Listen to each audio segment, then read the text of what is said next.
Alors, bonsoir et bienvenue au Centre de l'Universalité pour cette conférence en compagnie de Daniel Kem sur un sujet très populaire puisqu'il s'agit de la réincarnation et que nous sommes en ce moment abreuvés dans les chroniques de Solange Harvey de ce thème justement qui touche la vie après la vie ou la vie après la mort, etc.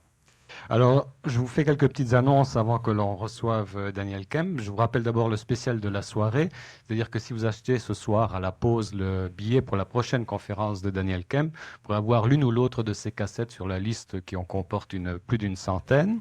Alors ça, c'est un spécial pour ce soir. Je vous rappelle également que la prochaine conférence de Daniel, donc vendredi prochain à 20 heures, aura pour titre Chez vous, la naissance de l'homme nouveau et que mercredi le 20 août prochain, il y aura un mini-séminaire sur l'organisation qui sera donné par Daniel Kemp. Ce mini-séminaire est gratuit. Pour les personnes intéressées, veuillez vous inscrire. Voyez pour cela Mario à la pause. Et le séminaire, donc, c'est le 20 août à 19h30 en compagnie de Daniel Kemp sur l'organisation. Voilà, alors il me reste à accueillir celui que l'on a surnommé à juste titre le précurseur de l'homme nouveau, Monsieur Daniel Kemp. Daniel, bonsoir. Sur ce thème de la réincarnation, il y a bien des questions. Il y a d'abord à savoir sur quoi on peut se baser pour croire ou ne pas croire à la réincarnation. Est-ce qu'on a suffisamment de preuves scientifiques ou si c'est encore une croyance mystique ou métaphysique? Si c'est un concept nouveau, d'où il nous vient? S'il a déjà été abordé au niveau de l'ésotérisme chrétien ou si c'est une notion qui est fondamentalement orientale.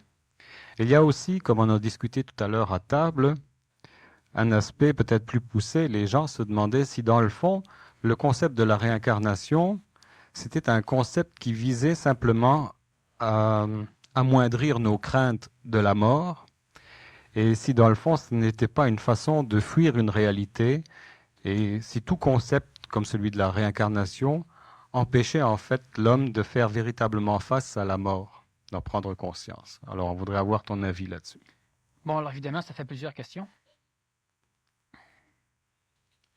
Au niveau de la chrétienté, la réincarnation a été enseignée jusqu'à Vatican II. Si on regarde dans le Nouveau Testament, de temps en temps, on va voir des personnages demander soit à Jean qui il est, s'il est Élie, donc s'il est la réincarnation d'un prophète. On va demander au Nazaréen s'il est Jean à un moment donné, donc on parle encore de réincarnation. Et on peut voir tout au long du Nouveau Testament des procédures de communication entre les personnes de l'époque qui nécessairement font référence à des mécanismes de réincarnation, du moins de changement de corps avec une continuité de vie.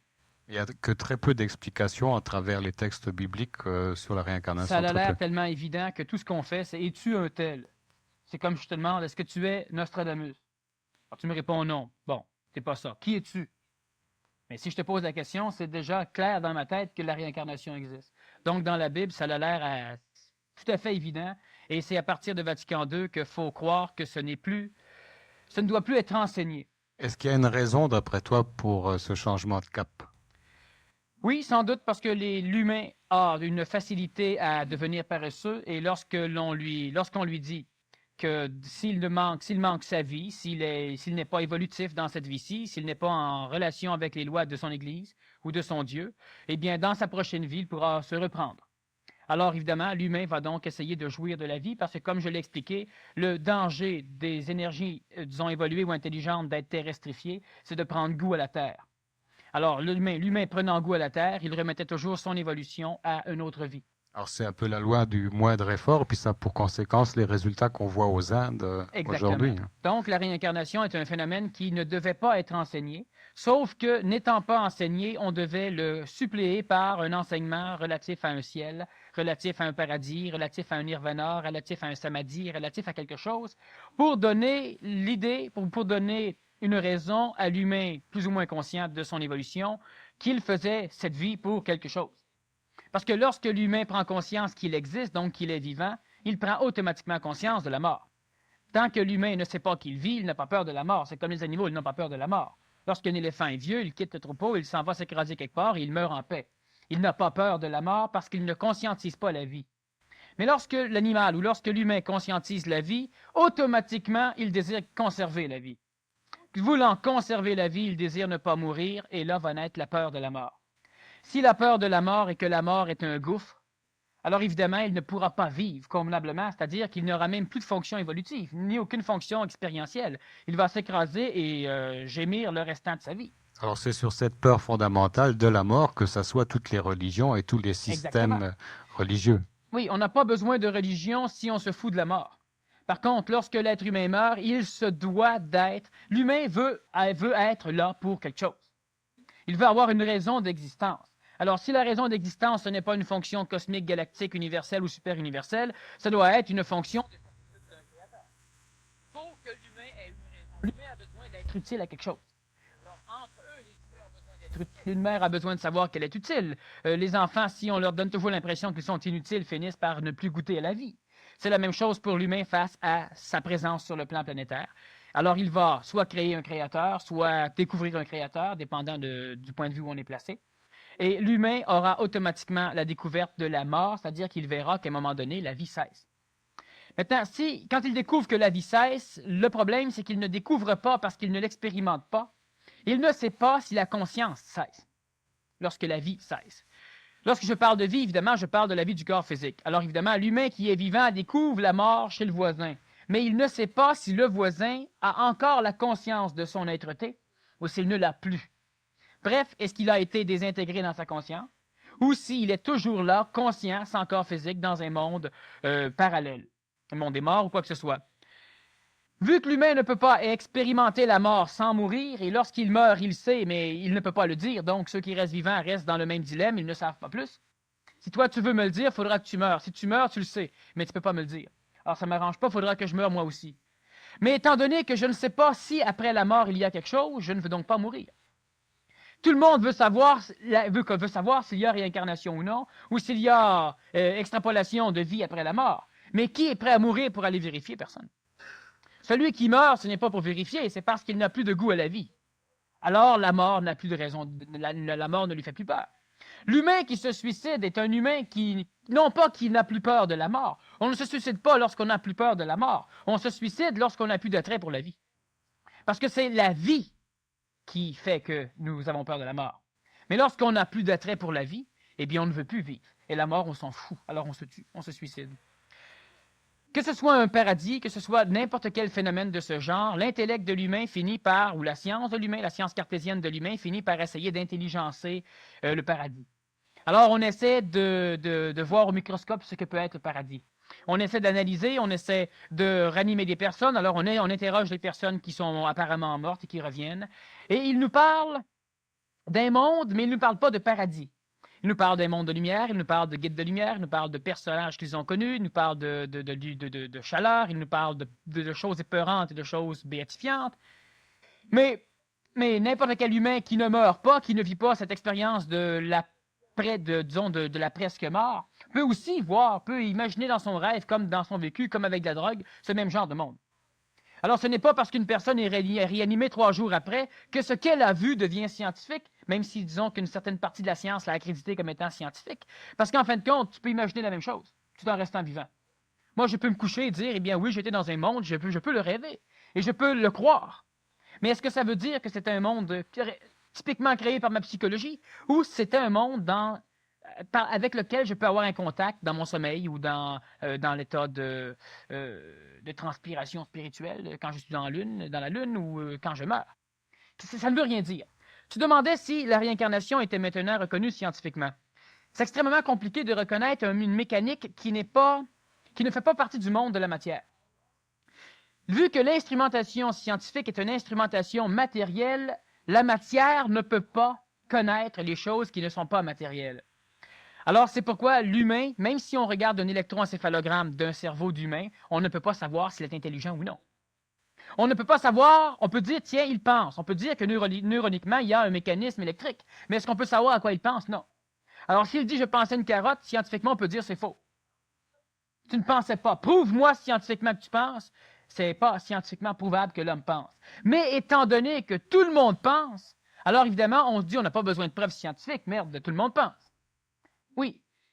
Mais lorsque l'humain a accès à un savoir instantané et qu'il est le seul ou qu'il fait partie d'un petit nombre d'humains qui ont accès à ce savoir, de quelle façon peut-il le prouver? Ce n'est pas prouvable.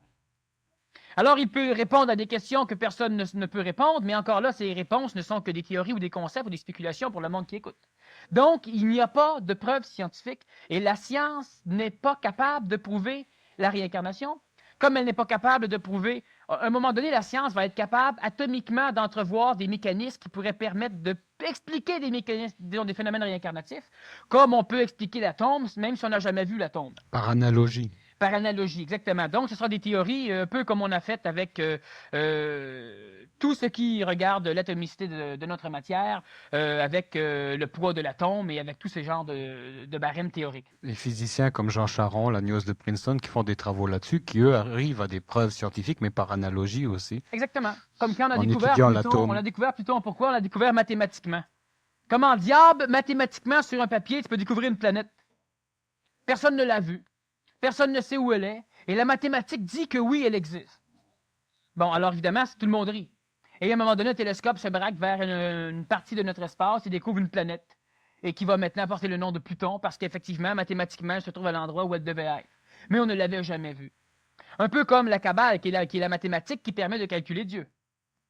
Bon, alors elle permet de calculer quoi? Il faut que tu sois scientifiquement spirituel pour arriver à comprendre. Tu ne peux pas être dans un état ou dans l'autre. La réincarnation, c'est un peu le même genre de phénomène. La science est d'accord pour dire, on a rencontré différents scientifiques, j'en ai connu quelques-uns, que tu connais aussi, qui viennent de France, qui viennent d'autres parties de notre planète, et qui sont tous d'accord pour dire que rien ne se perd et que rien ne se crée. Alors déjà, si rien ne se perd et rien ne se crée, c'est qu'il y a une continuité, même s'il y a une transformation de la forme. Ils appellent ça, eux autres, un recyclage. Ouais. Bon. Alors, si rien ne se perd, rien ne se crée, cela veut dire que au niveau de l'humain non plus, rien ne se perd, rien ne se crée. Maintenant, l'arbre qui ressemble à un arbre, lorsqu'il est devenu des planches pour faire une armoire, il ne ressemble plus à l'arbre. Il ne peut pas avoir de branches, il ne peut pas procréer d'autres armoires. C'est fini. Alors, on se demande, d'accord, bon, alors l'humain meurt. Ces molécules biologiques, ces molécules organiques deviennent autre chose. Ça n'est pas désintégré. Mais qu'est-ce qui arrive avec ce qui anime l'humain? Est-ce que ça fait partie de la loi matérielle du rien ne se perd, rien ne se crée? Est-ce que ça, c'est de la matière qui va aussi être transformée en fourmi rouge ou entre autres choses? Ou bien s'il y a quelque chose? Bon, scientifiquement, tous les savants de notre planète, donc ceux qui ont la science de la connaissance, évidemment, non pas les savants qui ont le savoir instantané, cela ne se pose pas de question. Ils répondent, mais ne se pose pas de question. Donc, les savants qui ont la science de la connaissance sont tous d'accord pour dire scientifiquement que c'est évident qu'il y a quelque chose avant, il y a quelque chose après. Ils ne peuvent pas en connaître les mécanismes, ils ne peuvent donc pas accréditer la réincarnation ou non, le paradis ou non, mais ils sont tout à fait tous convaincus qu'il y a des lois, disons, régies par quelque chose d'autre que l'humain, qui dirige notre plan matériel.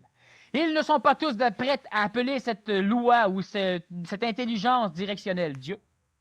Certains l'appellent Dieu, certains l'appellent énergie universelle, certains l'appellent ce que tu voudras, mais les savants découvrent qu'effectivement, il y a quelque chose qui permet aux molécules du verre de rester le verre. Il y a quelque chose qui permet des choses.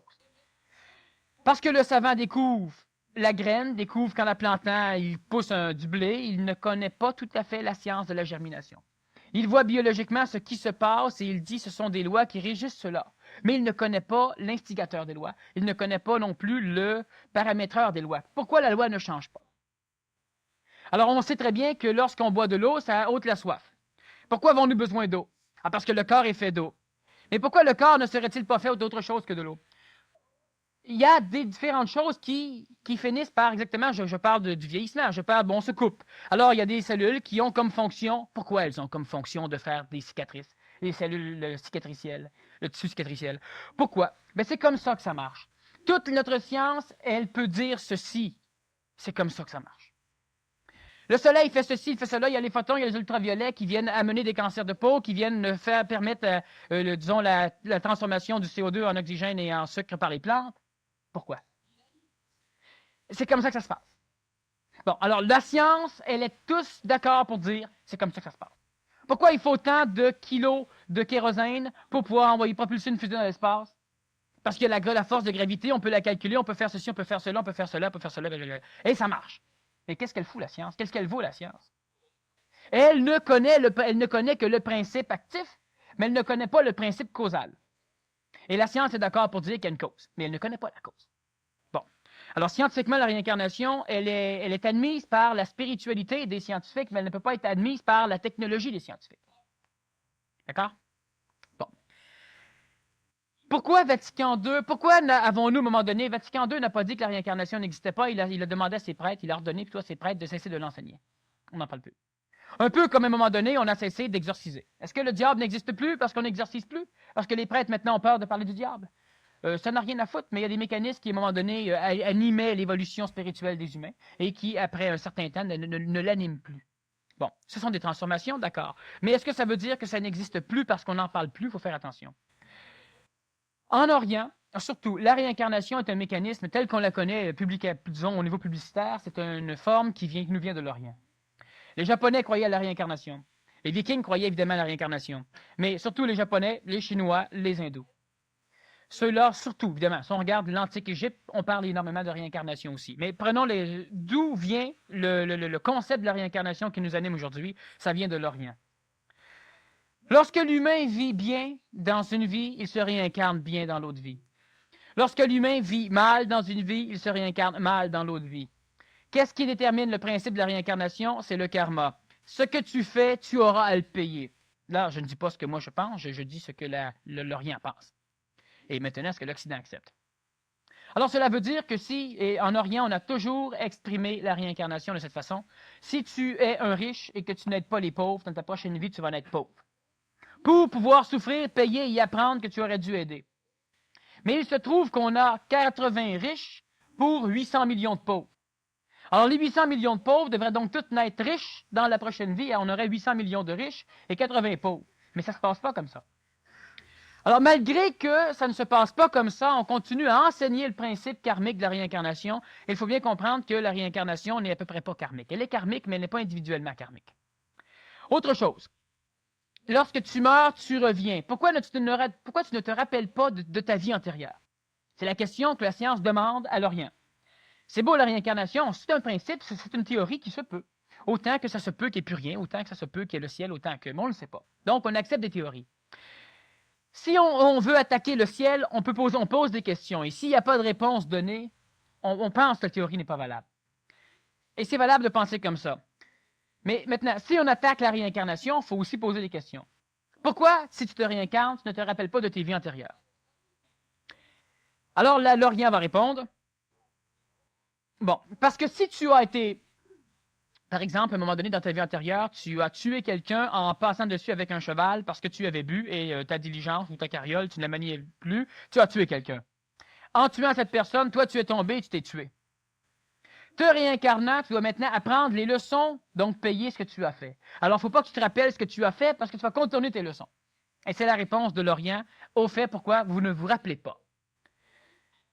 Certains m'ont parlé aussi de Lot lorsqu'elle a fui Sodome, Gomorrhe. Elle ne devait pas se retourner en arrière, sinon elle serait transformée en statue de sel. Et puis, bon, elle s'est retournée en arrière pour jeter un brin de sourcil, puis paf, en sel. On l'a sculpté depuis le temps, puis on s'en sert à faire de la soupe. Bon. De la soupe spirituelle, évidemment. Si on avait la mémoire de... Bon, si le principe de la réincarnation, ton concept là, se vérifie dans la réalité, si on avait la mémoire de toutes ces incarnations successives depuis 2 ou 3 millions d'années, depuis qu'apparemment l'homme existe... Il y aurait une bonne chose et un gros danger.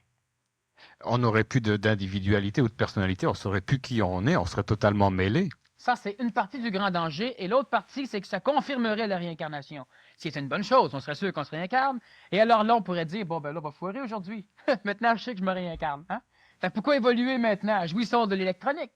Regardons des vidéos, tripons comme on veut. Puis après ça, moi, je vais tuer quelqu'un pour ramasser de l'argent, puis si on me pogne pour me tuer, c'est pas grave, je reviendrai, on va recommencer mieux.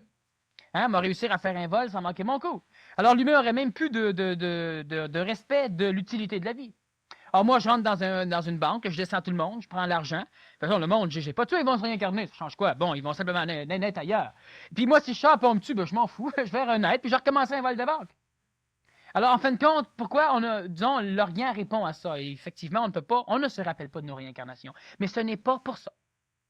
Il se trouve qu'on s'imagine toujours, et ça c'est un grand danger, on s'imagine toujours que tout est relié à un plan moral, spirituel ou émotif. Dernièrement, je disais que l'amour, ce n'est pas une émotion. Bon, l'amour, c'est pas une émotion. C'est un mécanisme, c'est une mécanique. Pas une émotion. Donc, ça peut être régi par l'intelligence, non pas par le plan émotif. L'évolution, c'est pareil. Pourquoi ne pas tuer les autres? Bien, à cause que c'est pas bien. Donc, on parle de concept moral. C'est pas pour ça. C'est une mécanicité. Il y a des raisons intelligentes. La réincarnation, on l'a toujours enseigné. En Orient, en Occident, on est allé puiser l'Orient parce que dans nos religions, parce qu'imaginez-vous bien que l'Occident a intellectuellement évolué plus rapidement que l'Orient. Alors, l'Occident s'est donc posé des questions qui remettaient en question leurs croyances, tandis que l'Orient, la tradition, on ne posait pas de questions, c'était traditionnel, c'était bon. Pourquoi c'est bon? Parce que nos pères l'ont toujours fait, impeccable. Sauf qu'en Occident, avec le développement de notre intellect, pourquoi c'est bon? Parce que nos pères l'ont toujours fait. Ouais, mais s'ils sont trompés, ben là, on est fait. Les Orientaux ne se sont jamais posé une question comme ça. Jamais ils oseraient. Ils se feraient requérir plutôt.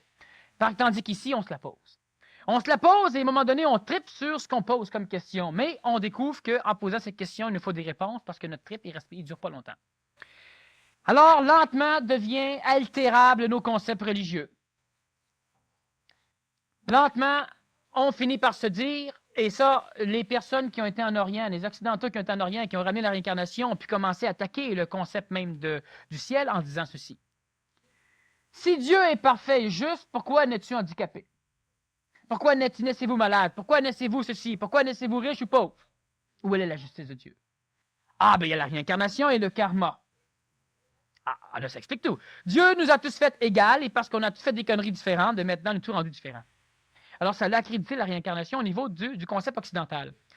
L'Occident est allé chercher la réincarnation, non pas pour pouvoir différer sa vie, mais parce qu'il avait pris conscience, par sa matière, que la vie était gustative. On pouvait jouir de la vie. Les orientaux ne jouissent pas de la vie. Ils s'en plaignent pas, mais ils n'en jouissent pas. Alors nous, on s'est dit, alors maintenant, si je meurs, ça devient encore plus catastrophique parce que j'ai des amis, j'ai des contacts, j'ai une auto, j'ai des habits, j'ai du plaisir. Alors là, maintenant, je ne veux plus mourir. Et comme le ciel devient intellectuellement difficile à goûter, il me faut une raison qui intellectuellement pourrait expliquer. Et là, la réincarnation, on est allé chercher la réincarnation chez les orientaux, spécialement pour pouvoir mieux dormir la nuit. Les orientaux l'avaient comme concept évolutif et ils ont toujours basé leur vie là-dessus. Tandis que les Occidentaux, la réincarnation, ils n'ont jamais basé leur vie sur le théorème ou sur la théorie de la réincarnation. Ils s'en sont servis pour pallier aux questions intellectuelles. Pourquoi je vis? À quoi fout la mort? Un peu comme du Valium. Exactement, exactement. Pour pouvoir mieux dormir. Parce que tu as peur de te réveiller mort. Bon. Maintenant, qu'est-ce que c'est que cette réincarnation? La réincarnation, telle qu'on l'amène aujourd'hui, plusieurs personnes peuvent maintenant l'attaquer et on ne peut pas répondre. La réincarnation, est-ce qu'elle est réellement régie par ton évolution? Si tu donnes à beaucoup de monde, dans ta prochaine vie, on va tout te donner. Bon, alors tu commences à donner et tu es un intellectualiste, alors tu te dis, oui, mais d'un coup, c'est pas vrai. Je donne tout puis je n'aurai rien. Surtout à la messe le dimanche. Oui, ça, on donne de moins en moins, maintenant, il faut payer des taxes. Alors, ce qui arrive, c'est que l'humain a voulu accepter un théorème de la réincarnation, celui où toi, tu meurs, tu sors dans un monde, tu es toi, et plus de corps. Tu as un corps astral similaire au tien. Il faut croire que tu aimes le tien. Hein? Pour même imaginer que tu en as un similaire au tien. Autrement dit, s'il y aurait un miroir, tu te reconnaîtrais. Bon, c'est important. Si tu ne te reconnais plus, tu as l'impression que c'est plus toi. Bon. Alors, tu te reconnaîtrais. Et là, tu vas dans un monde purgatoriel, ou dans un monde morontiel, ou dans un monde astral, ou dans un monde des morts, c'est dépendant des terminologies de chacun. Et dans ce monde, eh bien, on revoit tout ce qu'on a fait de bien et de mal, et on apprend à trier. Théorème encore occidental, oriental. Et une fois que cela est fait, eh bien, on se repose. Je n'ai pas l'idée du repos au niveau astral, mais enfin, on se repose, supposément. Ça, c'est pour essayer de comprendre que tu ne peux pas réincarner 2 secondes après ta mort. Il fallait donc qu'il se passe quelque chose. Comme une convalescence. Oui, tu te reposes. Après ce repos, tu observes la planète Terre et là, tu détermines ce que tu as besoin d'apprendre et là, tu vas décider quel corps tu vas avoir, dans quelle famille tu vas naître. Et tous les événements qui vont suivre, tu vas décider ce que ton père va faire, ta mère va faire, le nombre de frères, le nombre de sœurs, tous les événements qui vont suivre. Mais là, ça devient un enchevêtrement absolument irréalisable. Mais si tu sais tout ce qui va se passer à l'avance quand tu signes le contrat pour redescendre. Mais c'est pour ça que tu oublies tout quand tu reviens, supposément. Bon. Comme ça, là, vu que tu as tout oublié, ben c'est réglé. Donc, il y a une censure qui s'opère au niveau de la mémoire. Là. Et là, si l'intelligence intervient, il va dire, si tu vois tout ce que tu as besoin d'apprendre, c'est que tu le sais. Si tu le sais, c'est que tu le sais. Donc, tu l'as appris. Alors, pourquoi maintenant retourner, oublier ce que tu as appris pour aller le réapprendre? C'est un fait. Pensons-y convenablement. Vous vous dites, si je n'ai là, je vais apprendre telle chose. Donc, vous savez, si vous êtes dans le monde des morts, que c'est nécessaire. Et si vous le savez, que vous êtes capable de le faire, c'est que vous le vivez. Si vous le vivez, vous n'avez plus besoin. Si vous n'avez plus besoin, pourquoi le faire, puis pourquoi revenir, et pourquoi oublier pour devoir y apprendre ce que vous saviez? Alors donc, il y a un problème. Parce que c'est pas comme ça que ça marche non plus. Là. Mais ça, c'est la réincarnation telle qu'on l'enseigne. Sans trop poser de questions. Du moment que ça rassure l'humain, les questions n'en posent plus. Quand ça commence à plus rassurer, on commence à poser des questions. Bon. Alors tu reviens, tu as tout oublié. Et normalement, tu vas essayer de retrouver ceux que tu as connus dans ta vie antérieure. Mais t'imagines-tu, après 20 réincarnations, combien de milliers de personnes il faudra que tu recherches? Parce que celui que tu as connu, v'là 20 vies antérieures. V'là 19, v'là 18, v'là... Bon, etc. Alors, ça crée des conflits. Et il y a autre chose. L'humain, aujourd'hui, veut se prouver que la réincarnation existe. S'il ne peut pas prouver la réincarnation postérieure à la mort, il va essayer de prouver celle qui est antérieure à la naissance. Alors, il s'en va se coucher chez un hypnologue. Il s'évage devant lui, et là, l'hypnologue l'hypnotise. Et puis, on essaie de faire une régression. Une régression dans les vies antérieures. Alors, on ne croit plus aux vies antérieures, on est sûr. Parce qu'on ne fait pas une régression dans une croyance. Et là, la personne, elle revient. Et le premier livre qui a été écrit sur ce genre de choses, ce n'était pas hypnotiquement parlant, enfin, c'est accidentellement, ça a été Bridey Murphy. Bon. Cette personne, à un moment donné, elle a eu dans sa mémoire des connaissances d'une région de l'Angleterre, je crois. Et là, elle a vu des villages, son village, enfin, elle a vu des choses, elle a reconnu du monde, elle a parlé des accidents, des morts, elle a parlé de ce qui s'était passé là. Et lorsqu'on la réveillait, ben, elle se rappelait plus trop de rien. Mais la personne qui, à un moment donné, travaillait avec elle est allée vérifier sur place pour voir si, effectivement, les noms des personnes qu'elle a nommées ont existé, si ça s'est passé, etc. Et ça s'est avéré à 90% tous vrais. Et là, on a écrit le livre à la recherche de Bridey Murphy. Et ça a été la première fois qu'on a voulu amener une preuve des vies antérieures à partir d'un mécanisme de régression. Aujourd'hui, ça devient de plus en plus fréquent et j'ai même vu dernièrement de la publicité dans certains livres, disons, pas de myopathie, mais quelque chose dans le genre. Régression dans les vies antérieures, tant de dollars, et puis, etc. Bon. Le problème, c'est que plus l'ego d'un humain est puissant, plus il a été quelqu'un d'important dans ses vies antérieures. Alors, cela veut dire qu'une personne, si je lui dis, toi, dans ta vie antérieure, tu as été un trou de cul. Non, là, réincarnation, mon œil, hein. Mais dans ta vie antérieure, tu as été l'un des grands amirals de la flotte anglaise. Ah, ça se peut. J'ai toujours aimé l'eau, moi. J'ai appris la voile en 2 ans, fait que j'ai appris ça vite. J'aime ces bateaux, oui, ça se peut. Tu as été un trou de cul qui ramassait, nettoyait les toilettes dans telle seigneurie. Et tu as passé ta vie comme ça. Et tu es mort noyé dans un bol de toilette.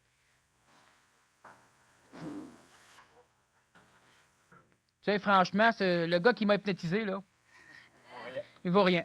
Il vaut rien. Alors donc, ça amène un autre problème, c'est qu'on est prêt, comme toujours, à jouer sur notre émotivité pour essayer de connaître une science. On veut entendre que ce qui fait notre affaire, encore une fois. Oui. Alors, combien sont la réincarnation de Napoléon? Plusieurs. Combien sont la réincarnation du Nazaréen? Plusieurs. On en a déjà vu aussi du monde des réincarnatifs du Nazaréen, qui s'appelle Maitreya ou qui s'appelle ce que vous voudrez. Bon. Et quelle que soit la personne, si on l'hypnotise, on est capable d'aller fouiller des choses. Puis à un moment donné, si on vous hypnotiserait tous, on se rendrait compte que vous avez tous des antécédents similaires dans certaines places. Alors, qu'est-ce que vous faites? Est-ce que vous faites simplement un voyage astral, c'est-à-dire que vous vous connectez à la mémoire planétaire? Donc, vous êtes capable de savoir ce qui s'est passé dans un endroit, mais sans jamais avoir été une personne plutôt qu'un autre. C'est ce qui se fait aussi. Alors, moi, je peux hypnotiser quelqu'un et lui dire, bon, alors tu es Capitaine Kirk. Conte-moi ce qui se passe. Ah là, s'il a vu les vues, ou bien, s'il les a pas vues, il va être capable de les fouiller dans ce qui a été laissé dans la mémoire collective astrale de la planète, et il va être capable de te compter ça. Alors, il peut revenir et dire, crème, je suis réincarnation de Captain Kirk. Là, on va dire, non, lui, c'est un personnage de roman. Il n'a jamais existé. Mais il y a même des personnes qui ont déjà été convaincues d'être Sherlock Holmes. Et Sherlock Holmes n'a jamais vécu. Et on a déjà eu même un très bon détective anglais qui se disait la réincarnation. Robin des Bois, est-ce que ça a existé ou non? Non, c'est une fable. Sa vie se passe à l'époque de Richard Cœur de Lion. Lui a existé. Et on a plusieurs exemples comme ça. Ivanhoe qu'on a connu, est-ce que ça existait ou non? Robinson Crusoe, est-ce que ça a existé ou non? Mais il y a du monde qui se dit la réincarnation de ça. Robinson Crusoe n'a jamais existé comme tel. L'île sur laquelle il se passe son histoire, Fernandez, c'était une île qui servait souvent on débarquait des mutins, on débarquait des personnes, les pirates débarquaient du monde qu'ils ne voulaient plus avoir. Et ils se faisaient ramasser 1 ou 2 ans après. Tandis que Robinson Crusoe, l'histoire c'est réelle.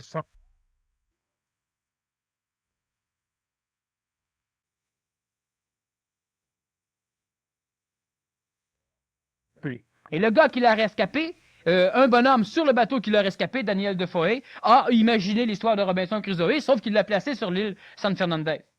Bon. Mais il y en a qui se croient à la réincarnation de Robinson Crusoe. Cela veut dire qu'on est la réincarnation de choses mémorielles.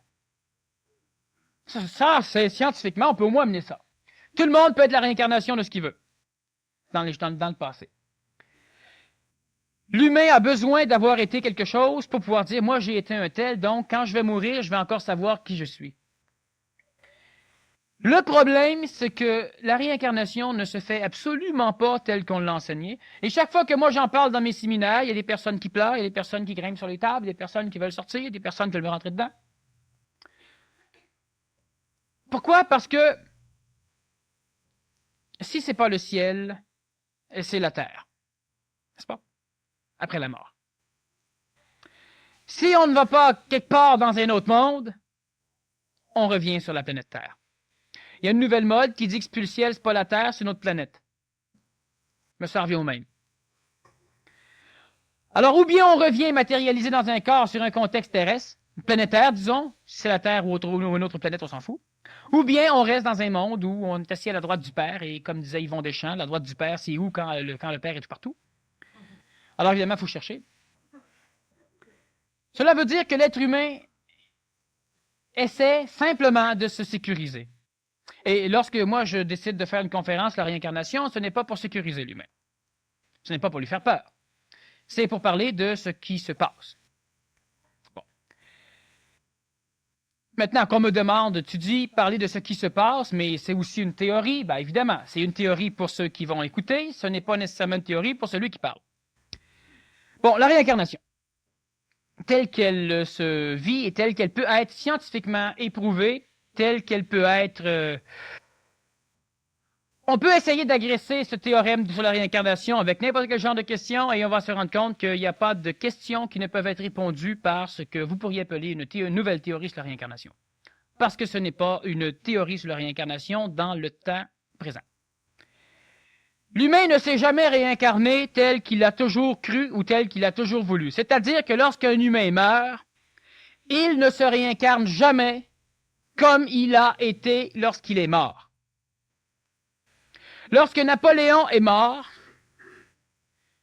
s'il s'est réincarné, ce n'est pas Napoléon qui s'est réincarné dans un autre corps où dans la conscience de ce Napoléon réincarné, on a coupé la mémoire de sa vie antérieure.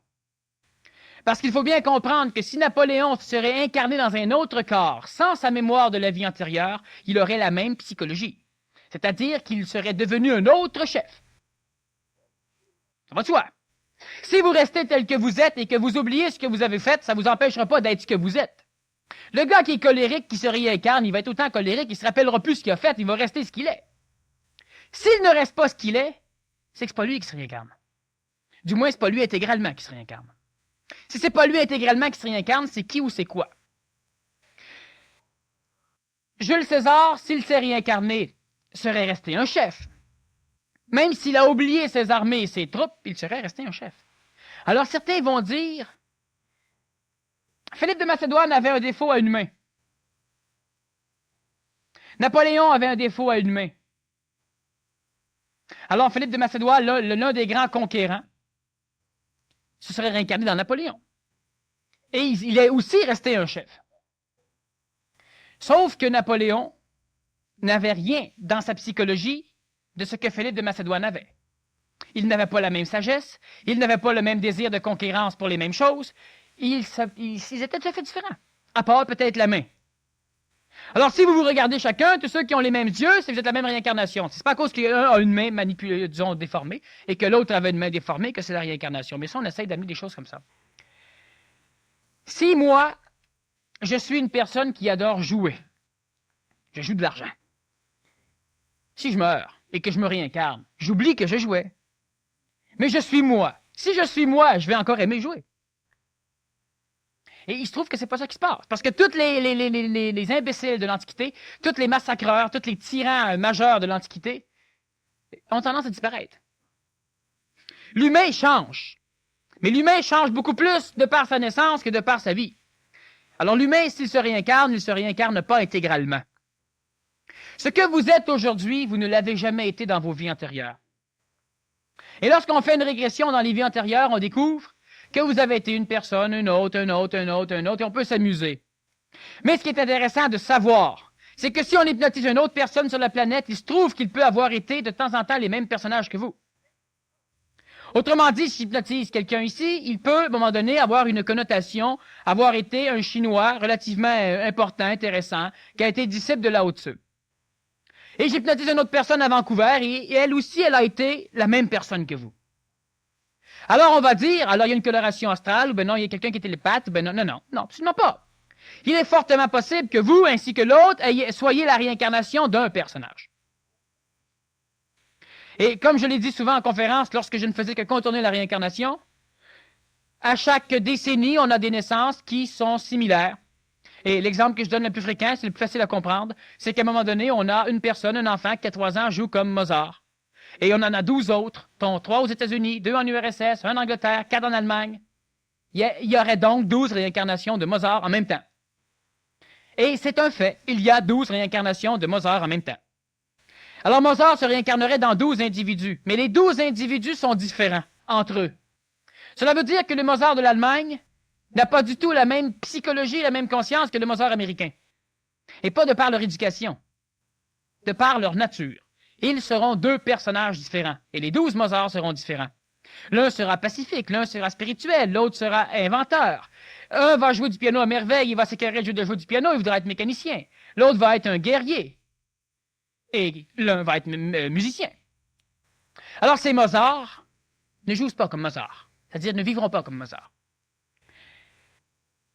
Lorsque j'explique cette mécanicité réincarnative aux humains, lorsque en séminaire il y a un savant, il y a un médecin, il y a quelque chose comme ça lui plaît, ça explique tout, ce que le reste n'explique pas. Mais lorsque j'en parle à des humains qui ont trop d'ego, qui ont besoin d'être sûrs, comme par exemple tous ceux qui sont venus ici ce soir pour pouvoir être assurés du fait qu'ils vont continuer à vivre. Normalement, ces personnes ont de la difficulté.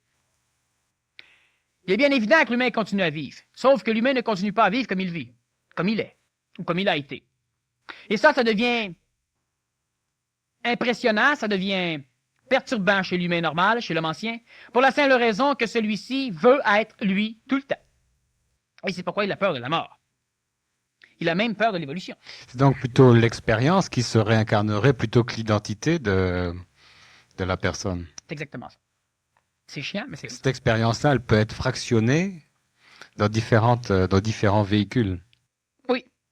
C'est bien. Maintenant, je vais expliquer aux autres. C'est bien.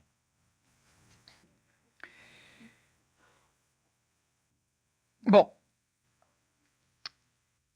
Lorsque l'humain, dans une vie, vit, il accumule de l'expérience. Il mémorise. Il apprend. Il a de la connaissance. Lorsqu'il meurt, qu'est-ce qui arrive avec tout ce qu'il a appris, fait, expérimenté, mémorisé? Qu'est-ce qui se passe avec tout ça? Mais tout ça, c'est en fin de compte lui. Toute votre expérience, vos émotions accumulées, ce que vous avez vécu, ce que vous avez appris, ce que vous avez découvert, c'est ce qui vous constitue vous. C'est vous. Et lorsque vous mourrez, qu'est-ce qui arrive avec ce vous? Ben, il arrive ceci. C'est que vous allez quitter le monde physique, le monde de la matière. Votre corps amique, votre âme, c'est aussi ce qui est appelé l'âme dans la religion, l'expérience émotive, mémorielle. Votre âme va s'en aller dans un monde qui porte le nom purgatoire, qui porte le nom du monde des morts, on s'en fout, qui porte un nom. Une région où l'enveloppe de votre âme ne pourra pas pénétrer. Et l'être humain a une enveloppe à son âme qui lui permet de se rapprocher d'une autre âme en restant lui. C'est-à-dire que vous êtes capable d'approcher un humain et rester vous autres, apparemment, dans votre expérience. Celui qui est extrêmement influençable, c'est que l'enveloppe de son âme est tellement mince que lorsqu'il approche quelqu'un, il devient l'autre. Je donne un exemple. Vous approchez quelqu'un qui vient de France. Alors il a un langage relativement particulier, dépendant de la région de France, d'où il va venir. Et à un moment donné, n'est-ce pas, vous parlez avec, et puis là, vous prenez le même accent. Là, vous dites, merde, je ne vais pas l'insulter. Vous dites, alors, oui. Pourtant, vous ne dites jamais ça. Qu'est-ce qui se passe? Il se passe simplement qu'il y a une coloration. Sa personnalité a légèrement pénétré chez vous. Et là, vous en prenez conscience et vous résistez. Mais on a des personnes tellement influençables que lorsqu'ils rencontrent quelqu'un, ben, ils deviennent comme lui, font comme lui. Il y en a qui regardent les vues, le cinéma, et après avoir regardé une vue, à un moment donné, quand j'étais jeune, j'allais voir une vue de Bruce Lee. J'ai vu un paquet de personnes rentrer, le dos plié, toute défaite, mais quand ça sortait de là, les coups de pied, les poings, ça s'en allait, les pneus des chars criaient, oui donc. C'est ça, être influençable. Alors, qu'est-ce qui s'est passé? Il s'est passé que ce qui a été vécu dans l'écran a fini par être accolé mémoriellement aux individus. L'individu le plus influençable a commencé à vivre ça. Le vivant, c'était dans son âme. Automatiquement, ça l'a influencé les personnes autour. Et lentement, toute la salle au complet embarque. J'ai un autre exemple. Vous allez dans un cinéma et à un moment donné, quelqu'un qui se met à applaudir. Et puis là, vous voyez une vague d'applaudissements qui vient. Pourquoi ça applaudit pas tout en même temps? Parce que c'est pas tout le monde qui veut applaudir. Mais parce que ça applaudit, que la vague vient, que lui commence à applaudir et l'autre, puis là, moi j'embarque, puis lentement, ça s'en vient la vague. Quand je jouais au baseball, donc quand je jouais pas, j'ai été une fois au Parc Jarry, un billet que un de mes amis avait gagné chez l'Onace, qui nous avait placé dans le fin fond du Parc Jarry. Alors évidemment, les joueurs sont gros comme ça. Et puis là, à un moment donné, on regardait ça, et puis là, d'un coup, on entendait ça faisait tout le tour, puis là, c'est arrivé où ce qu'on était. Fait que là, on s'avait pour l'applaudissait. Personne n'avait rien vu. Bon. Parce que si ça applaudissait, c'est que quelqu'un va frapper, hein? Bon. Ce qui arrive, c'est que cette enveloppe de l'âme, plus elle est épaisse, plus l'être humain reste ce qu'il est. Et cette enveloppe de l'âme, elle est créée par de l'énergie vitale. Plus l'humain est fatigué, moins il a d'énergie vitale. Moins il a d'énergie vitale, plus il est influençable. Bon. Lorsque l'être humain meurt, la vie quitte le corps. La vie, c'est l'énergie vitale, c'est l'enveloppe vitale, c'est le corps vital, dans lequel va être maintenue l'âme, la mémoire. Lorsque ce corps vital arrive au monde des morts, appelez ça le purgatoire si vous voulez, lorsqu'il arrive au monde des morts, le plan vital ne peut pas pénétrer ce monde. Par contre, il va se connecter à ce monde des morts et il va s'ouvrir. Et là, toute votre personnalité, vous autres, vous allez pénétrer le monde des morts. Pénétrant le monde des morts, qu'est-ce qui arrive? C'est l'expérience qui pénètre, mais l'identification n'est plus possible. Alors, vous ne pouvez pas vous rappeler de vos vies antérieures parce que vous n'êtes plus consciemment. Ce qui va arriver, c'est que toutes les formes d'expérience accumulées au courant de votre vie vont être placées selon leur degré vibratoire. Les peurs vibrent basse, restent bas, c'est lourd. Les joies, ça vibre plus haut, c'est plus haut. L'amour, ça vibre plus haut, c'est plus haut. Et tout va se placer exactement comme si on mélange de l'huile, du gaz, du propane, de l'eau, de l'huile à chauffage dans un verre, et qu'on met de la couleur sur chacun des plans. Alors on va, même si on brasse le tout, lorsqu'on laisse au repos, les strates de niveau des substances, selon leur plan vibratoire, donc selon leur masse, vont se placer l'un par-dessus l'autre. Alors, qu'est-ce qui arrive? Il arrive ceci. Est-ce qu'on peut dire que maintenant, l'huile est de l'eau? Non. On a toutes des couches différentes. Si je prends un autre humain et que je laisse les couches se reposer, donc il ne vit plus d'expérience, il est mort, et que je prends ce véhicule que je le verse dans l'autre, ce qui est vert va se mélanger, ce qui est rouge va se mélanger, ce qui est jaune va se mélanger, et ça va se mélanger à un point tel qu'on aura deux individus fusionnés dans un. Donc, on n'aura plus deux individus. Le premier ne sait pas, le deuxième ne sait plus, et le tout sait. Mais le tout sait quoi? Il sait qu'il vient d'être créé. Il sait seulement qu'il vient d'être créé. Alors, il pourra s'inventer un créateur s'il en a besoin d'un. Mais c'est une mécanicité qui lui échappe, il vient d'être créé. Alors il se dit, je suis moi, j'ai. Oui, mais voilà 2 secondes, tu étais 2. Et ces deux-là ne sont plus, tu es toi. Et pendant que ces deux-là étaient, tu n'étais pas. Et maintenant que tu es, les deux autres ne sont plus. Bien mélangés dans le monde des morts. Et c'est quoi le purgatoire? C'est là où tout est éclairci. Oui, c'est là où tout est décanté. C'est là où les mauvaises actions sont séparées des bonnes actions. Effectivement. Et les antiques religions ont toujours prôné que celui qui mourait rejoignait ceux qu'il avait aimés. Oui, parce que les parties de votre joie vont être fusionnées aux joies des autres. Alors évidemment, tout ce qui s'aime, donc tout ce qui s'attire, tout ce qui a une attraction l'un en face de l'autre, s'unit. Dans le monde des morts, tous les morts deviennent un. Ils sont unis à jamais et pour l'éternité. Mais les parties basses comme les parties hautes deviennent unies. Et là, à partir de là seulement, le principe de la réincarnation doit être envisagé. Alors, qu'est-ce qui va se passer? Il va simplement se passer ceci. Sur le plan de la matière, deux humains manipulés, deux humains qui ont une conscience soit émotive, soit sexuelle, donc un homme et une femme, vont engendrer un corps physique. Engendrant un corps physique, ils engendrent un morceau de casse-tête qui ne pourra être imbriqué qu'à un autre morceau de casse-tête. Il ne peut pas faire à tout, à un. Ce morceau de casse-tête va attirer à lui quelque chose. L'humain est relié à un principe qui s'appelle l'esprit, quel que soit l'humain. Lorsque l'humain meurt, l'esprit se déconnecte de l'âme. L'âme va dans le monde des morts et l'esprit s'en va dans le plan de l'esprit, dans le monde supramental. Lorsqu'il y a réincarnation, il doit premièrement, ça demande deux choses pour pouvoir créer un être humain. Et ça demande deux choses, donc, pour pouvoir créer une réincarnation. Ce type de réincarnation est une réincarnation pluralitaire. Et l'humain, depuis le début de l'humanité, s'est toujours réincarné pluralitairement. Vous avez toujours été une gang qui vous êtes réincarné dans un corps. Et au long de votre enfance, avant l'adolescence, c'est surtout l'adolescence que ça va être finalisé, vous allez devoir vivre avec différentes personnalités réincarnatives, un paquet de monde dans votre corps, dans votre conscience, où à un moment donné, vous astinez même vous-même, où c'est que vous n'avez un qui parle, l'autre qui astine, l'autre qui parle, puis là, j'ai deux, trois voix dans ma tête, c'est ça. Et vers l'adolescence, normalement, il y a fusion de ces personnalités réincarnatives, et après l'adolescence, l'humain, il est lui. Dans le sens qu'il n'y a plus de pluralité personnelle chez lui. Alors après l'adolescence, il est changé. Il n'est plus le même, et c'est normal. Parce que la partie la plus en affinité avec le parent est maintenant fusionnée aux autres. Alors l'enfant, l'adulte, devient lui. Pour pouvoir permettre la procréation, donc la naissance corporelle ou la réincarnation, ça doit premièrement demander un véhicule. Un véhicule qui aura la faculté attractive d'attirer de l'esprit. Si le véhicule physique n'a pas la faculté d'attirer de l'esprit, il n'y aura pas de réincarnation évolutive. Il peut y avoir une réincarnation exclusivement mémorielle, une réincarnation biologique, comme les animaux la vivent. Soit dit en passant, les animaux ne se réincarnent jamais en humains, et la métempsychose, la réincarnation de l'humain en animal, ne se fait pas non plus. L'animal n'est pas un être évolutif, l'animal est un être qui est là mécaniquement pour pouvoir entretenir un cadre écologique permettant l'expérimentation de l'évolution de l'humain. Le chat reste un chat à vie, éternellement. Tant que l'humain aura besoin du chat, le chat sera chat. Lorsque l'humain n'aura plus besoin du chat, le chat sera de la matière.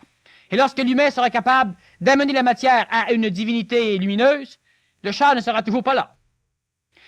Les animaux évoluent, les hommes s'améliorent. L'animal évolue d'une façon adaptative, l'humain évolue d'une façon adaptative, améliorative. L'animal ne s'améliore jamais. S'il y a du froid, le poil va pousser. S'il y a du chaud, le poil va tomber. C'est de l'évolution.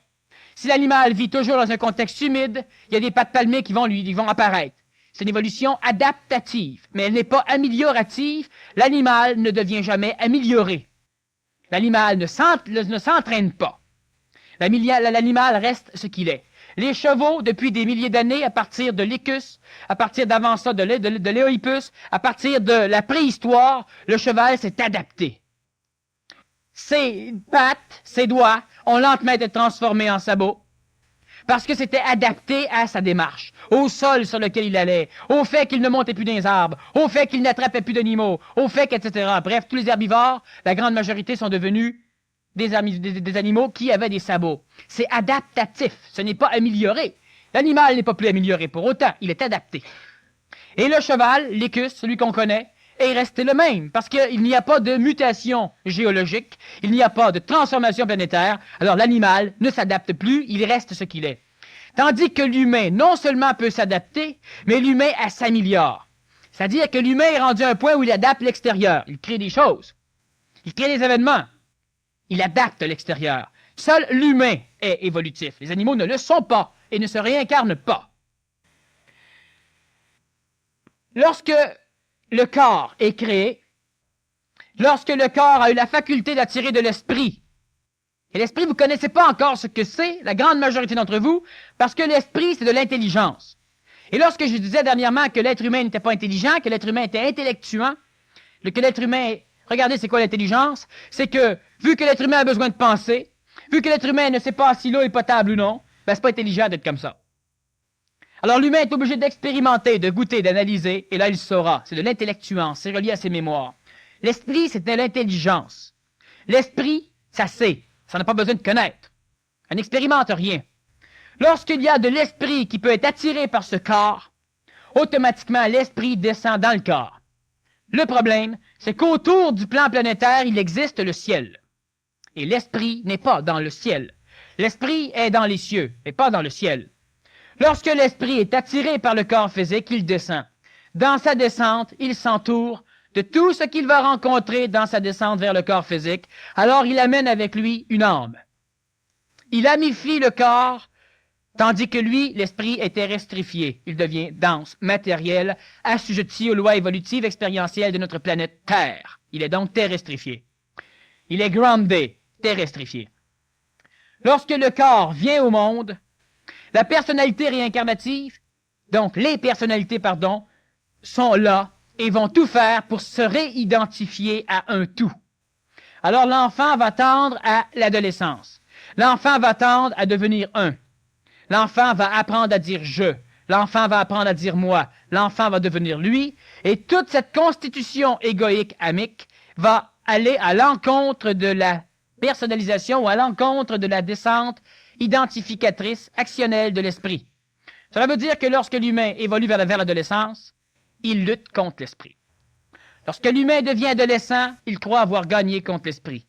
Alors il peut dire « je ». Alors il a des désirs, il a des émotions et il y tient. Et il veut vivre. Oyab, l'esprit. L'âme veut quand même connaître l'esprit, mais l'âme veut surtout connaître l'esprit. L'âme veut rester lui, tout en devenant l'esprit. Autrement dit, l'humain, à un moment donné, veut aimer une fleur. Je sais moins stupide comme ça. Il veut aimer une fleur. Et il se dit, moi, je veux ne plus souffrir quand on casse ma fleur. Alors, je vais évoluer à un point où je vais être capable d'empêcher la fleur d'être cassée. Ça, il n'a rien compris. Parce que l'esprit se fout de casser ou de pas casser. Alors, l'humain va évoluer à un point tel où il pourra empêcher la fleur de se casser, ou à un point tel où il pourra en faire pousser plein partout. Mais ça marche pas comme ça. Parce que lorsque l'humain veut faire pousser des fleurs plein partout, celui qui a fait ça du mauvais herbe, il les fait tout disparaître. Mais imaginez-vous une vie planétaire où chaque humain a le pouvoir. C'est invivable. Moi, j'aime pas la face, je le tue. Mais lui, avant de mourir, même pas, il me tue. Lui, il revient, moi, je reviens. On recommence. Ça peut pas marcher comme ça. Lorsque le corps physique a une attitude à recevoir une forme espritique, l'esprit descend, elle amène de l'âme, et l'âme va être en conformité avec la génétique du corps physique. Le corps physique ne peut pas attirer une âme qui ne va pas dedans. Alors, lorsqu'un humain naît génétiquement atteint de débilité cérébrale, qu'est-ce que Dieu a foutu comme justice? Rien. Dieu se fout royalement de savoir de quelle façon l'être humain se réincarne ou pas. L'évolution, il est relié à l'humanité. Lorsque les deux parents ont créé un corps génétiquement altéré, ce qui se réincarne dedans est en harmonie avec le corps. Alors, on a un humain parfait. En accord avec toutes les lois de la réincarnation, avec les lois de la naissance, avec les lois de la procréation, avec les lois de la transmission génétique. Donc, avec les lois de l'hérédité. Il est parfait. Maintenant, cet humain a la faculté de s'améliorer. Et parce que l'humain parle, et parce que l'humain sait qu'il peut s'améliorer, il se dit imparfait. Un autre problème. Vous êtes aussi parfait que vous pouvez l'être, mais ça n'empêche pas l'amélioration. Le cheval est parfait, mais s'il se met à neiger, la peau s'épaissit, il s'adapte. S'améliore, dans ce sens. Une évolution adaptative. L'humain, c'est le même mécanisme. L'humain est parfait dans le sens qu'il peut l'être. Le poteau, il est parfait. Mon crayon, il est parfait. Si je veux écrire à l'encre, il est plus parfait. Mais c'est pas comme ça qu'il faut marcher. Mon crayon, il est parfait. Si je veux écrire à l'encre, il m'en faudrait un autre. Votre corps est parfait. Vous êtes des humains parfaits. Sauf que vous vous améliorez pour la simple raison que vous avez une tendance innée, incontrôlable chez vous, à augmenter votre potentiel vibratoire. C'est pas déterminé par votre émotion. C'est pas un désir. Ça se fait. Lorsque l'esprit s'est réincarné, l'esprit, c'est pas vous. Vous en avez un peu. Vous avez un peu de contact avec l'esprit, mais l'esprit, c'est pas vous. Parce que vous vous identifiez pas à l'esprit, vous vous identifiez aux mémoires, à l'expérience. Lorsque l'humain renaît, il peut avoir l'expérience du tennis. Alors, lorsqu'il apprend à jouer au tennis, il est bon vite. Il peut avoir l'expérience d'un marin. Lorsqu'il monte sur un bateau, il aime ça, puis il découvre. Il peut avoir l'expérience d'un écrivain. Lorsqu'il commence à écrire, il devient bon. Et il peut aussi ne pas avoir l'expérience de l'écrivain. Alors là, il faudra que lui apprenne à écrire. Alors lui, il faudra qu'il apprenne. Alors l'élève qui est doué en classe, c'est qu'il a des mémoires expérientielles, de l'être humain qui a déjà appris pour lui. Et celui qui est là et qui n'arrive pas, il faut qu'il apprenne. Eh bien, lui, c'est simple. Les mémoires qu'il constitue n'ont pas l'expérience de ce qu'il doit apprendre. Lorsque l'humain se réincarne, il est jeune, il est enfant. Lorsqu'il est enfant, il est pluralisé. Alors, il a des sautes d'humeur. Alors, il aime ceci, il aime cela, il aime ceci, il change. De temps en temps, une personnalité prend le dessus, de temps en temps, une autre prend le dessus. L'enfant a des cauchemars parce que certaines personnalités se luttent pendant la nuit. L'enfant peut même oublier de respirer parce que l'énergie vitale, l'instinct vital, à un moment donné, on parle d'un enfant très jeune, est tellement occupé à la création de l'enveloppe de l'âme qu'à un moment donné, le bulbe rachidien et le cervelet ne fonctionnent plus convenablement. Alors, il y a différents mécanismes qui peuvent être explicables. Lorsque la réincarnation, elle est faite, lorsque l'enfant commence à grandir, il finit par apprendre à se connaître, c'est-à-dire que les personnalités finissent par s'ajuster. Lorsque c'est ajusté, l'adolescence va les fusionner normalement. Il y a des personnes qui ne sont pas fusionnées par leur adolescence. Lorsqu'on a des adultes qui ont 2 ou 3 personnalités, telles que connues par la psychiatrie ou la psychologie, des personnalités tout à fait antagonistes les unes des autres, c'est que leurs personnalités réincarnatives n'ont pas su se fusionner. Lorsque la fusion est faite, l'humain devient lui. Et là, l'humain se dit, je veux vivre. Et là, on recommence. Je suis un. Et je suis moi. Comment ça se fait? Je me rappelle pas de ce que j'ai fait. T'as fait trop de choses. Compliqué. T'as jamais tout fait au complet. Tu es un mélange. Mais maintenant, vous êtes ce que vous êtes. Vous êtes un. Mais vous n'avez jamais été tel que vous êtes dans d'autres vies. Alors ne cherchez pas vos vies antérieures. Maintenant, qu'est-ce qui va arriver? Est-ce que l'humain va passer sa vie? Lorsque vous allez mourir, est-ce que effectivement, vous allez, encore une fois, être mélangé à tous ceux avec qui vous avez eu affaire ou à tous ceux qui ont vécu des expériences similaires à vous pour disparaître consciemment? Et vous réincarnez encore une fois dans un individu. La réincarnation pluralitaire, elle a ceci de bon, c'est qu'elle permet de comprendre pourquoi il y a des guerres, pourquoi il y a des famines, pourquoi il y a des tremblements de terre massifs sur certaines régions de notre planète, pourquoi il y a des épidémies, pourquoi il faut un apocalypse. Lorsque l'humain vit une expérience similaire, il devient cette expérience. Tous ceux du Vietnam qui, pendant 30 ans de guerre, ont connu la guerre, sont des guerriers. Et lorsqu'ils meurent, ils se fusionnent entre eux, ils s'unissent tous. Ce sont des guerriers, ils ont la même expérience. Et lorsqu'ils se réincarnent, 20, 30, 40, 50 Vietnamiens vont se réincarner dans un Vietnamien. Parce qu'ils sont agglomérés, ils ont la même expérience. S'agglomérant dans un Vietnamien, ils diminuent la quantité de Vietnamiens nécessaire pour permettre l'évolution du Vietnam. Alors on en tue plein, et c'est normal qu'on en tue plein. Parce que ça permet à ces êtres humains vivants de se fusionner dans le monde des morts pour se réincarner dans un. Cela permet à l'humain de se retrouver. Présentement, aux Indes, il y aura des épidémies. Et tous les prophètes ont prévu des choses. C'est normal. Un jour, j'ai dit que les élus, les 144 000 élus, contiendront en eux l'humanité. Faut pas penser que les élus vont être élus et que le reste de l'humanité va être envoyé aux enfers éternellement. Non. Chacun d'entre les élus sera gobé une partie des presque 6 milliards d'humains qu'il y aura. Alors, à un moment donné, l'humanité sera plus petite en nombre, plus grande en qualité, et vous n'aurez pas de problème de peur. L'évolution réincarnative oblige les humains à vivre des expériences similaires, et c'est pourquoi l'humain ou l'humanité est régie par une évolution collective. Seul l'humain qui vivra une réincarnation d'identité, une réincarnation intrinsèque, une réincarnation non pluralitaire, pourra vivre dans une conscience individuelle. Alors, ça ne sert à rien d'aller chercher l'humain qui est collectif et lui parler de conscience individuelle, de le forcer à devenir individuel dans sa conscience. Lorsque l'on parle d'individualisation de conscience, on ne dirige pas ceux qui sont collectifs. On essaie de faire en sorte de connaître, d'attirer, de pouvoir connaître, de rencontrer ceux qui sont individuels. L'humain qui s'approche de la conscience individuelle est un humain qui s'approche de la réincarnation telle que l'ego de l'humain a toujours voulu l'avoir.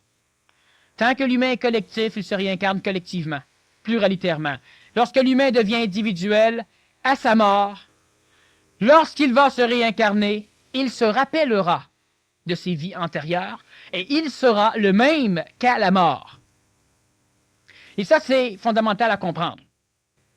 Maintenant, vu que l'heure est terminée, je crois qu'on va faire peut-être une demi-heure, 3/4 d'heure avant de répondre aux questions, parce que c'est loin d'être terminé, les mécanismes de la réincarnation. Et tu auras tes questions.